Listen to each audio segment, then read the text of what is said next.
consumidor. Então, meu nome é Elson Capeto, eu sou procurador público municipal, né? Além de procurador público municipal, já fui diretor do PROCON, na cidade de Atibaia, né? Sou professor da Unifaat na graduação, e ministro ali aulas de direito do consumidor, de tutela coletiva, de estatuto da criança e do adolescente, e ministro aulas também na pós-graduação, na parte de direito civil, na pós-graduação de Atibaia e na pós-graduação da faculdade também, da Escola Mineira de Direito. Lá eu falo também de direito do consumidor para as turmas de pós-graduação de processo civil e pós-graduação de direito empresarial. Então, o direito do consumidor realmente é minha área de foco. Sou mestre em direito do consumidor desde 2009, né? E na procuradoria eu também atuo em processos em ações coletivas e também em processos que envolvem os sancionamentos aplicados pelo PROCON, né? Então, é uma área que, além de eu trabalhar, eu gosto muito.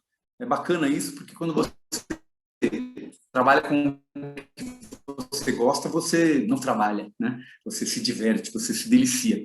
E é isso que eu faço mesmo. E aqui eu estou me deliciando. Falar com vocês sobre direito do consumidor, para mim, é um grande prazer. Tem que me policiar, inclusive, para não avançar demais, não falar demais, porque a gente escolheu aqui como foco o estudo da garantia legal, né, dentro do direito do consumidor. Porque a garantia legal existe em outras áreas do direito também, mas o nosso foco hoje é falar o que é a garantia legal no direito do consumidor. E qual a razão da gente falar de garantia legal? O que aparentemente é uma coisa muito difundida e muito tranquila.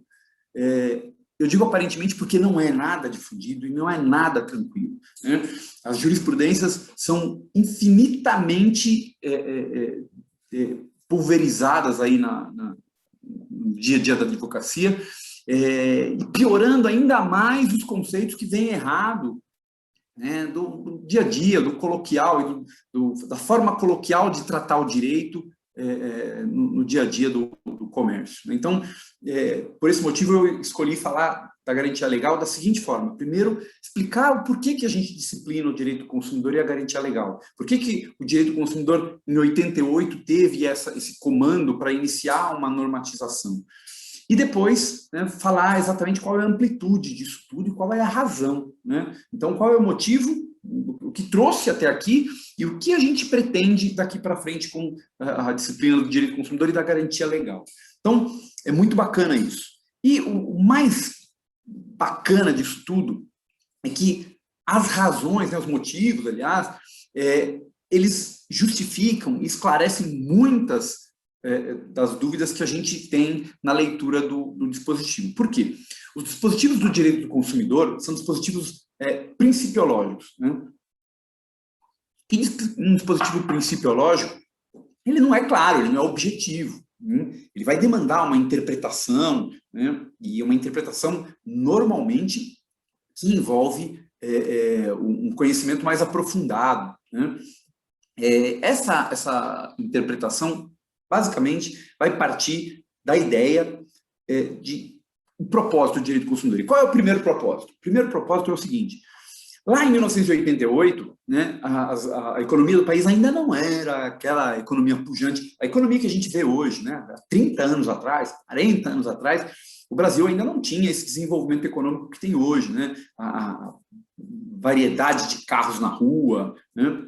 E a gente tinha aqui os carros da Volks, da Ford, da Fiat e da Chevrolet. E olha lá, um Gurgelzinho aqui, um outro ali, tal. O número de modelos era pequeno. O nosso prato de comida não era variado, né? Era arroz feijão de segunda com ovo, arroz feijão com bife na terça, na quarta a gente escapava lá para uma feijoadinha, que era um feijão preto, né? E na quinta variava um pouco com uma macarronada que voltava no domingo, mas era pouco, né? Hoje o que se tem de possibilidades aí de restaurantes é uma coisa absurda. Mas o que eu quero dizer com isso é o seguinte: lá na década de 80 pensou-se que para estimular o mercado econômico brasileiro interno, era preciso se estabelecer uma relação de igualdade entre os comerciantes, os fornecedores, aliás, do Brasil e aqueles fornecedores que queriam vir de fora do Brasil para cá. Então, as grandes empresas, para entrar aqui e competir com o Brasil, elas exigiam um nível de qualidade um pouco maior do mercado brasileiro, para que ela pudesse chegar aqui com o nível de qualidade dela e competir. Né? Para ela não precisar baixar o nível de qualidade para competir, porque se ela viesse com um nível de qualidade muito alto, e pela cultura que o Brasil tinha de consumir, isso ia gerar provavelmente um pequeno desenvolvimento dela, ela não ia ter grandes vendas, grandes volumes de venda e tudo mais. Então, ela precisou fazer com que o Brasil primeiro se adaptasse à qualidade, né, para depois as empresas começarem a chegar. Isso começa na década de 80, né, e com a Constituição de 88 sai uma determinação para se fazer o Código do Consumidor em 120 dias. Né? Cara, eles fizeram. Né? O Código Civil e o Código de Processo Civil começou o projeto em 1970 e aprovou o civil em 2002 e o processo civil em 2015. Né? O Código do Consumidor aprovaram a toque de caixa. Né? Por quê? Porque era uma lei muito importante para a economia do Brasil. Bom, cara, mas espera aí, como é importante? Por que ela é importante? Porque ela tinha que proteger o consumidor? Não. Né? E aí começa o grande lance de você fazer uma boa interpretação do Código do Consumidor. Ele protege, sim, o consumidor, mas a finalidade de proteção do consumidor não é um fim em si mesmo. Eu não protejo o consumidor como um fim em si mesmo. Eu protejo o consumidor porque eu quero alcançar o equilíbrio nas relações de consumo para alcançar também uma igualdade concorrencial. Ou seja, os fornecedores que vierem para cá disputarem o nosso consumidor, eles vão trabalhar com fornecedores que estão no mesmo nível de qualidade, no mesmo nível de atendimento normativo. Então, há uma diferença. Eu compro um determinado produto e o outro fornecedor compra o mesmo produto. Só que eu registro meu funcionário, eu cumpro as leis de consumidor, eu pago os tributos, eu declaro tudo direitinho. E o outro aqui não faz nada, ele não paga tributo, não registra funcionário, não cumpre as leis do consumidor. Óbvio que o custo dele vai ser menor. E aí, na concorrência, ele vai ganhar de mim. Só que eu aqui, o fornecedor que paga tudo, esse é o amigo do Estado. Esse é o cara que paga tributos e que com os tributos o Estado consegue dar provimento social. Então, o que o Estado está fazendo? Ele está protegendo o cara que paga tributo, que, de alguma maneira, ajuda e fomenta o desenvolvimento econômico nacional. Então, direito do consumidor, então, ele vem para proteger o consumidor, sim, mas com o objetivo de equiparar, igualar o tratamento dos fornecedores. Então, quem fala que PROCON, esses órgãos são só para ferrar o fornecedor, não é verdade, não. Né? O PROCON é um órgão que protege o fornecedor bom, que protege o fornecedor que cumpre as normas de direito do consumidor. Né? E, é óbvio, ele vai fazer com que o fornecedor que é ruim trabalhe de uma forma regular e, com essa regularidade, se equipare aí, tenha um tratamento, tenha uma concorrência igualitária com o fornecedor correto. Então, percebe? Começou a estudar direito do consumidor, a primeira coisa que você tem que pensar é isso. Direito do consumidor não é igual ao direito do trabalho, que defende o trabalhador como um fim em si mesmo. O consumidor defende o consumidor como um fim outro. O fim outro qual que é? É o fim de tornar a concorrência leal, tornar a concorrência igualitária. Legal. Então, essa é a razão da normatização, né? Que vem lá da década de 80, perpassa pela Constituição Federal e chega em 1990, quando o Código do Consumidor entra em vigor, que ele é de 11 de setembro de 89 e entra em vigor em março de 90. Legal. Cara, até aí, tranquilo, não tem nenhuma novidade que vai repercutir no nosso dia a dia da advocacia pública ou privada, ou do Ministério Público, ou da magistratura, porque a gente está pensando ainda de como pensar o direito do consumidor. Mas esse enfoque vai mudar muita coisa. E o que mais muda, né, o que tem um efeito muito relevante no dia a dia da gente, é a garantia legal. Por quê? Porque a garantia legal também tem uma razão. E qual que é a razão? É a mesma que eu acabei de falar. Por que a lei impõe uma garantia legal? Garantia legal, né, decorre da lei. Ela impõe por quê? Porque o fornecedor que for colocar um produto ou um serviço no mercado vai ter que colocar um nível de qualidade, né, que seja um nível mediano para que todos atuem nesse mesmo nível. Né? Então, a ideia é que, com a garantia legal, os produtos sejam adequados ao fim que se destina. Óbvio que se o cara quiser ter um plus, ele vai ter o plus, tranquilo, o produto dele talvez seja mais caro, tal, mas o que não pode, o que a lei não permite, é um produto que esteja abaixo da expectativa do consumidor. Então, vamos começar a trabalhar com um exemplo que facilita bastante as coisas, né? E exemplo simples, né? Óbvio que a gente tem as áreas nubladas, né? Eu não sei a diferença entre um helicóptero X com um helicóptero Y, não sei, mas eu consigo te dizer do óleo do motor do carro, né? Consigo te dizer que um óleo de motor de carro sintético, ele tem lá uma vida útil de 1 ano ou 10 mil quilômetros, né? Percebe? 1 ano, tempo, 10 mil quilômetros, quantidade de uso, né?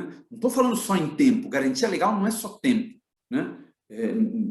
Garantia legal é o tempo ou quantidade de uso.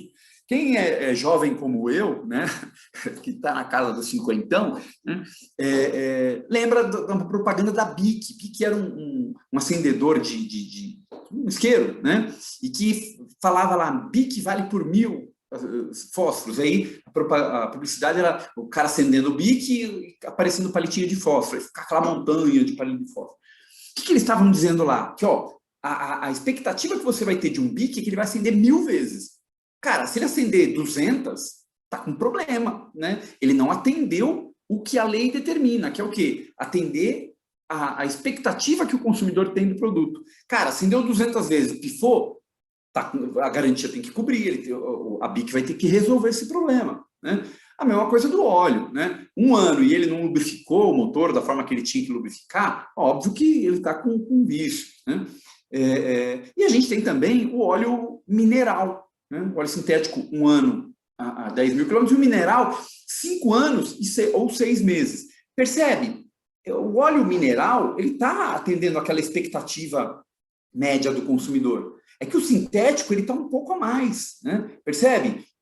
Então a lei fala o seguinte: qual a expectativa que o produto tem? O óleo mineral, expectativa de lubrificação por 6 meses, né? Passou disso, cara, ele pode falhar, né? E aí a lei não garante que ele esteja ainda com a viscosidade necessária que ele precisaria ter para lubrificar o motor depois dos 6 meses. Ou seja, a lei não garante, não tem garantia legal depois desses 6 meses, né? Cara, então a garantia legal tem a ver com a adequação do produto. Tá bom, legal. 6 meses de um óleo, 1 ano do outro. Então esse é o prazo de garantia? Não. Eu não estou dizendo que existe um prazo de garantia. Eu estou dizendo que a garantia é a adequação. A garantia do meu óculos não é 6 meses, 1 ano. A garantia do meu helicóptero que está ali fora, né, não sei lá, 10 anos. Né? Eu não sei. O código não sabe. O código não se preocupou em dar um prazo para garantia legal. Esse cara não sabe nada, está falando um monte de bobagem. Garantia legal é 30 dias para bens não duráveis e 90 dias para bens duráveis. Não fala isso para mim. Não é isso. Não tem nada a ver com garantia legal. Nada a ver com garantia legal. Isso é uma estupidez que o leigo pode falar. A gente, advogado, não. Esses prazos são prazos decadenciais para a constituição de um direito, que é meio que para você justificar e ter interesse de agir numa eventual demanda. É para você demonstrar que a tua pretensão foi resistida de alguma maneira, né? É igual o prazo para lançamento de um tributo. O cara criou lá, o cara auferiu renda. Tá, se auferiu renda, o fisco já pode te cobrar o tributo? Não, depende do lançamento, né? Então tem que ter um lançamento. O lançamento que vai constituir o crédito tributário. No direito do consumidor é a mesma coisa, né? Cara, eu tenho 30 dias para reclamar de bens duráveis e 90 dias para reclamar de... 30 dias para bens não duráveis e 90 dias para bens duráveis. O meu óculos é um bem durável? É. E o meu helicóptero é um bem durável? É. Vai dizer que o meu óculos tem 90 dias de prazo de garantia e o meu helicóptero também? Cara, não fala isso. Não é isso, né? E tem uma razão jurídica? Tem. Está previsto isso na lei, né? Óbvio, de forma principiológica, como eu falei desde o começo, mas também existe uma razão do tratamento do direito que você aprendeu lá no primeiro ano de faculdade. Quando você estuda constitucional, você percebe um princípio, que é o princípio da isonomia, né, que se divide em princípio da igualdade e princípio da especialidade, né? princípio da igualdade é o que a gente chama de igualdade formal, né? Todo mundo é igual perante a lei. E a igualdade material, todo mundo é igual perante a lei, porém, há pessoas especiais que vão ter um tratamento especial. Percebeu o que eu falei? O princípio da igualdade é ligado à pessoa. O princípio da igualdade está preocupado em dar um tratamento para o consumidor, para o cidadão, igualitário, né? Mas não me venha falar que o princípio da igualdade se aplica à infinidade de produtos que existem no mercado. Eu não posso tratar igual um chinelo de isopor que você usa na manicure, né, com um helicóptero, né, que é uma peça de milhões de dólares, né, milhares de dólares. Então, percebe? Não dá para dar esse tratamento, né? Não vem falar para mim que o anel de diamante que você acabou, que eu estou sabendo que você acabou de dar para tua esposa aí, advogado está sempre bem, dá anel de brilhante para a esposa sem motivo, que se for por motivo não vale, aí todo mundo dá, né? Aí você deu um anel de brilhante, ela de diamante para tua esposa, para tua namorada, para o seu namorado, sei lá, e vai durar quanto esse anel? 90 dias, né? Porque você está falando para todo mundo aí que garantia legal é 90 dias. Para! Né? Garantia legal não é 90 dias. Garantia legal é a adequação do produto. Acabamos de ver que o óleo mineral, garantia legal dele é de 6 meses, né? Ou 5 mil quilômetros, e a garantia legal, ou seja, não é só tempo, né? E a garantia legal do óleo sintético é 1 ano ou 10 mil quilômetros. Vimos que a garantia legal do BIC é 1.000 acendidas, né? Cara, cadê prazo? Né? A lei não estabeleceu, o Código do Consumidor não estabeleceu prazo. Né? E mais, né? A garantia legal, ela tem natureza jurídica de uma obrigação. Né? Então, ó, quando eu falar em garantia legal, eu não estou falando em responsabilidade civil, estou falando em direito obrigacional. Alguém tem o dever e outro tem o direito. Né? Por isso que a gente fala aí em constituição de direito e tal. Não é responsabilidade civil, hein? Não é culpa, dolo, mérito, nexo causal, dano, não. Garantia legal é obrigação legal, é uma obrigação prevista na lei. Né? Legal, obrigação prevista na lei, entendi. Essa obrigação prevista na lei é uma obrigação que ela se cumpre com os produtos se o produto for adequado ao fim que se destina. Né? Então, ó, comprei um acendedor BIC. Como que eu faço para saber se ele é adequado ao fim que se destina? Se ele acendeu 1000 vezes, né? Ah, mas ele acendeu mais de 1000, beleza. Na 1100, 1020, 1050, né? Ele já não está na garantia legal, ele pode falhar, né? É que nem o ser humano, né? O ser humano tem uma comparação que eu acho legal fazer, que é com o movimento celular do ser humano. O ser humano, ele começa a nascer com a nidação, enfim, ou com a fecundação, aí tem as várias teorias, né, concepcionistas, enfim, mas começa lá com a fecundação e ele continua nascendo até os 28 anos. Né? 28. Enquanto você tem 20 e poucos anos, você está nascendo ainda. Por quê? O movimento celular do seu corpo, ele é maior no sentido de produção de células do que no sentido de perda de células. De 28 para frente, você começa a morrer. Né? Ninguém morre de uma hora para outra. Né? Sem acidente e tal. Mas o movimento de entropia, ele começa com 28 anos e começa a decair. Não é a mesma coisa. Né? Não aguenta mais, o cabelo fica branco quando tem, né? Tem um pouquinho aqui, mas tem, né? Cai, a barba fica branca, o olho não funciona mais e tal, e cansa, enfim, por aí vai. Então, o que eu estou querendo dizer é que até o ser humano ele tem um momento de adequação e outro momento que você tem que tolerar as falhas. O produto tem isso também. Então, o óleo lá, que eu acabei de falar, 6 meses, puta, mas não troquei com 6 meses. Cara, com 7 ele vai funcionar, mas você não pode mais exigir a mesma coisa. Né? Então, uma garantia legal é o período que você pode exigir, né? É o período de adequação do produto. E o código não estabelece, porque o número de produtos e serviços é infinito. Né? Cada dia surge um novo. Né? Então, não tem como uma lei pequena, o Código do Consumidor, ele tem 50 e poucos artigos que tratam de direito do consumidor, né? E que tratam de direito administrativo do consumidor, e por aí vai. Então, são poucos artigos. Você vê, o Código Civil tem mais de 2.000 e não trata de tudo. Como você quer que o Código do Consumidor estabeleça prazo de garantia para cada produto? Ah, mas ele trata todos os produtos iguais. Ele não pode fazer isso. Ele não faz e não pode. Né? O prazo de 30 e 90 dias, inclusive, está numa seção diferente, que fala de prazo decadencial e prescricional, não é a seção que fala da responsabilidade pelo fato do produto ou pelo vício do produto. Não é, está em outra seção, né? Então, a gente também tem que fazer a leitura do CDC de uma maneira geográfica ali, ver onde que está os dispositivos, para a gente não misturar uma coisa com outra, né? Legal, então, ó, a gente viu a razão, a gente viu a razão da lei, a razão da garantia, a finalidade da garantia e, de alguma maneira, a definição de garantia legal, que a lei estabelece uma obrigação ao fornecedor de colocar no mercado um produto adequado ao fim que se destina. Essa adequação ao fim que se destina vai ser apurada, por conta de ser uma lei principiológica, né, casuisticamente, né? Em alguns casos, você tem isso com mais objetividade, como os exemplos que eu citei, né? Mas eu não sei quanto tempo dura um diamante, eu não sei quanto... Dizem que diamantes duram para sempre, né? Eu não sei quanto tempo um óculos de fibra de carbono, um outro de ferro, sei lá. Então, cada produto vai ter uma nuance. E, se eu tiver um dissídio sobre isso, óbvio, vou levar ao judiciário, que pode resolver através dos documentos que a empresa tem, porque o Código do Consumidor, no artigo 6º, inciso 3º, fala que a informação para o consumidor tem que ser clara e plena, né? Então, cara, se vender um produto e não vai falar quanto tempo dura, quantas horas dura uma lâmpada acesa, pode se dar mal com isso, né? Todo arcabouço do consumidor, ele leva a possibilidade de um juiz aplicar. O juiz, quando me refiro ao juiz, me refiro só ao juiz, o juiz togado, o cara que julga, né? Porque o cara que julga pode ser um juiz togado, um magistrado, mas pode ser também um diretor de uma repartição pública, né? Direito do consumidor, a gente tem os PROCONs, por exemplo, que julgam, eles dizem o direito. Eles vão dizer, ó, você errou e está aqui, ó, multa administrativa, pague. Ah, não pago, execução fiscal, né? Já é título executivo, né?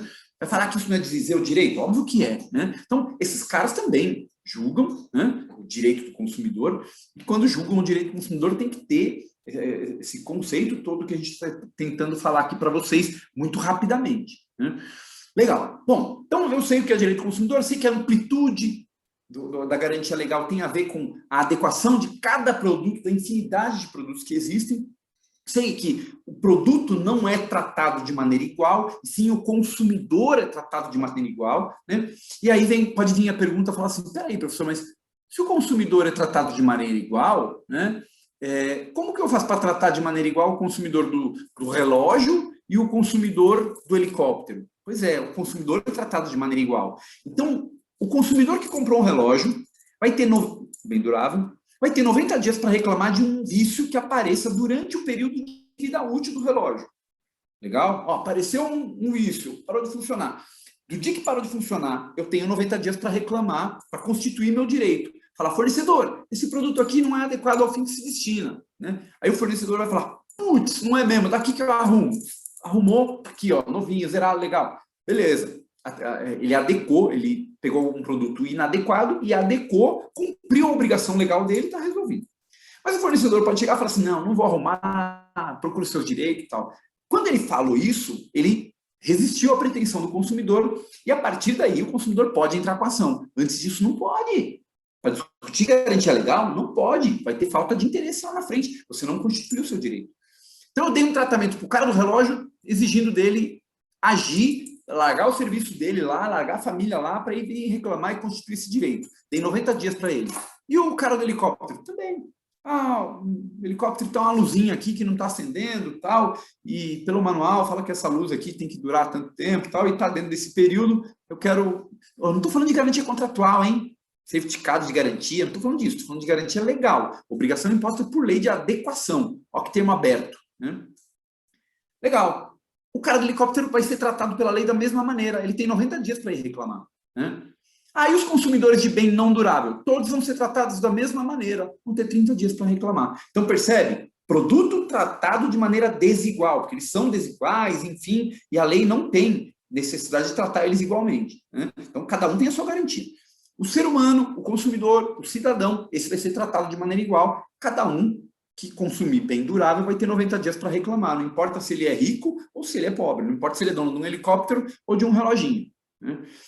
Então, gente, garantia legal, obrigação, prevista em lei como adequação. Não tem prazo estabelecido no código, não tem prazo. Cada produto tem a sua adequação. Se eu comprei sei lá, um computador e ele tinha garantia contratual de 1 ano, eu jogo fora essa garantia. Em 1 ano e 2 meses, se ele apagou, óbvio, com uso natural, normal, tal, apagou o computador, beleza, é adequado se comprar um computador zero, pagar lá, sei lá, 7, 8 mil no computador, e aí ele, 1 ano e 2 meses, 1 ano e 4 meses, ele apaga. Né? Por que apagou? Aperta o botão e não liga mais, vi tudo, aí fui na fábrica, fui na loja que eu comprei, não sei, falando que é assim mesmo, a placa não dura muito, não, tem que trocar a placa e custa o preço do computador. Peraí, velho, não é adequado ao fim que se destina. Né? Aí a garantia legal vai agir. Mas e a garantia contratual? Eu não estou nem aí com a garantia contratual. Né? Porque na maior parte das garantias contratuais, elas são fraudulentas. Eu vou ver depois se a gente consegue voltar aqui e falar sobre garantia contratual, mas já te adianto, garantia contratual é um contrato de seguro. Né? Como todo contrato de seguro, tem que ter a cobertura, falar como que é, como funciona, quanto paga, onde que faz. É o artigo 50 do CDC, eu vou tentar depois vir uma outra hora e falar sobre isso. Mas, e aí, a gente tem um problema aqui, né, que é, depois dessa reclamação, se o cara não atendeu, como que eu faço? E aí, eu assisti numa palestra do Caio, né, o Caio é o nosso presidente aqui, presidente da OAB São Paulo, né, assistindo uma palestra dele, comecei a refletir sobre, porque o direito do consumidor ele tem poucos detalhes de processo civil individual, né? E aí eu comecei a discutir justamente sobre essa questão da reclamação, né? Que eu até acabei de falar com vocês aqui. E o Caio falando, dando a palestra dele sobre processo civil, que aliás é um baita professor de processo civil, né? O Caio ele já tem uma didática natural, né, de falar de qualquer assunto, mas quando ele está falando de processo civil, ele domina, né? E é muito boa a aula dele. E na aula dele, eu viajando lá, tentando encaixar isso no meu dia a dia, tal, lembrei dessa questão da reclamação. Para você, às vezes, defender um fornecedor, por exemplo, né, a falta de reclamação comprovada do consumidor perante o fornecedor, né, pode gerar uma extinção sem apreciação do mérito até numa relação de consumo, porque não constituiu-se o direito, não há interesse de agir. Né?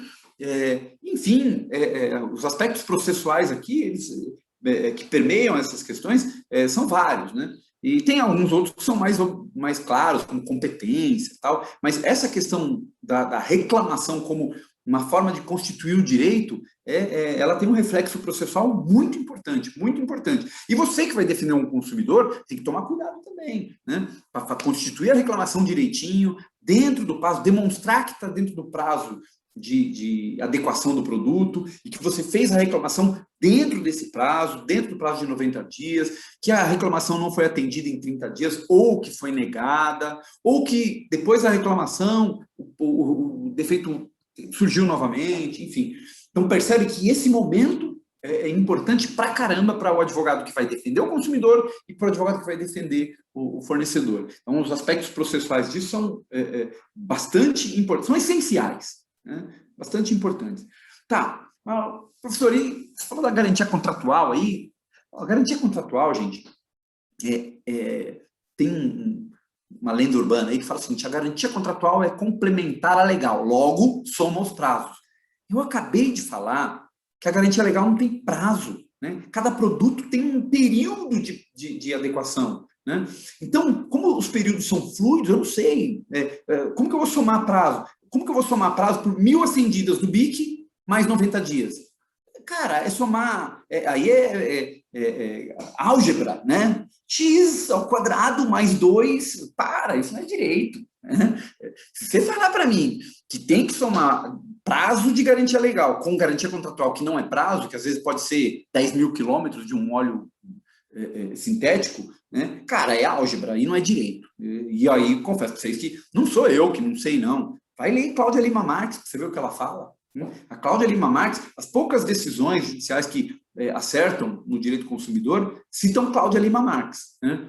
Porque ela fala que a garantia legal é o período de adequação do produto e que o prazo de reclamação é uma forma de constituição do direito. Tal. Ela é muito clara nisso. E não é só ela, óbvio. Humberto Teodoro, que é um monstro, fala isso também. E todos os autores do anteprojeto seguem essa linha. Né? Às vezes a gente pega um livro lá que são artigos escritos por alunos tal, e que coordenados pelos mestres tal, e às vezes dá umas arrepiadas lá. Mas, normalmente, os livros dos autores do anteprojeto são unânimes em falar isso. Né? Unânimes. Né? Nelson Neri tem umas posições de direito do consumidor fantásticas, que ele fala que o direito do consumidor é uma norma... Ele fala não, está escrito no artigo 1º da lei. Fala que é uma norma de ordem pública. E, sendo uma norma de ordem pública, ela é aplicável de ofício. Cara, fantástico. Outra coisa que eu quero falar para vocês um dia desses aqui. Mas, para fechar, para encerrar, porque a gente não pode avançar muito, esse tema de garantia legal, então, como eu disse, é um tema de obrigação. Né? E a obrigação no direito do consumidor, ela, na maior parte das vezes, a obrigação é solidária. Eu estou falando de solidariedade na obrigação. Né? Tem nada a ver com solidariedade na responsabilidade civil. Responsabilidade civil, o adjetivo que se dá a ela é subjetiva, objetiva ou temperada. Né? Já a obrigação, ela pode ser solidária, individual ou subsidiária. Né? Não tem obrigação objetiva, assim como não tem responsabilidade solidária. Né? A responsabilidade, ela é sempre pessoal, que pode ser objetiva, subjetiva ou temperada. Mas a consequência da responsabilidade, que é a indenização, é a obrigação de pagar, a consequência pode ser solidária. Então, é possível que a obrigação de pagar, por conta de um contrato de solidariedade, seja solidária. Mas percebe? Para eu provar a responsabilidade civil, eu tenho que provar a culpa do indivíduo que praticou o dano. Eu não vou entrar nisso também. O que eu quero deixar claro para vocês é o seguinte: a garantia legal, ela é solidária entre todos os membros da cadeia de fornecimento. Fabricante, vendedor, distribuidor, atacadista, todo mundo responde pela garantia legal. Todo mundo assume a obrigação que a lei impõe de colocar um produto adequado ao fim que se destina. Então, a solidariedade é uma característica da garantia legal. A garantia contratual não tem essa característica. Quem que dá a garantia contratual? O cara que deu o seguro. Né? Se for uma seguradora, como é o caso das garantias estendidas, né? É a seguradora. Se é o caso do fabricante, é o fabricante. Então, garantia contratual, quem dá é quem cobre, né? É quem deu a garantia. Já a garantia legal é o que a lei impôs. E a lei, como vocês sabem, a solidariedade ou ela é contratual ou ela é prevista em lei. E a lei, no caso do direito do consumidor, criou essa obrigação solidária. Gente, o tema é infinito e maravilhoso. Óbvio que garantia legal, a gente podia falar aqui 7 dias e 7 noites. É até romântico isso, né? 7 dias e 7 noites de garantia legal. Não dá, eu tenho pouco tempo para falar com vocês aqui, até porque senão fica muito cansativo. Né? Mas fico muito feliz de poder estar falando aqui para a Comissão de Cultura e Eventos aqui da OAB de São Paulo. Isso, para mim, é sonho, né? Muito, muito legal mesmo. Sei o quanto é importante a Comissão de Cultura. Fui da Comissão de Cultura há 30 anos atrás e sei o quanto é emocionante trabalhar, fazer com que as informações cheguem aos advogados, né? E agora estou sentindo um prazer muito grande de participar aqui como palestrante, né? Faço algumas palestras aqui na região, mas normalmente em faculdades. Para a OAB, eu sou neófito, estou começando agora, né? E espero que vocês tenham compreendido, gostado, e coloco à disposição, né? Procurar no Facebook aí, Elson Capeto, no Instagram, e eu respondo aí as eventuais dúvidas que vocês tenham. Meu e-mail é elson@araújocapeto.com.br, elson@araújocapeto.com.br. Então, se alguém tiver uma dúvida e quiser me mandar aí, eu gosto muito de debater. Se quiser vir aqui para a minha cidade e a gente toma uma cerveja e fala de direito do consumidor, eu vou adorar, né? Obrigado pela paciência de vocês aí, obrigado pela atenção, espero que tenham gostado. Até mais.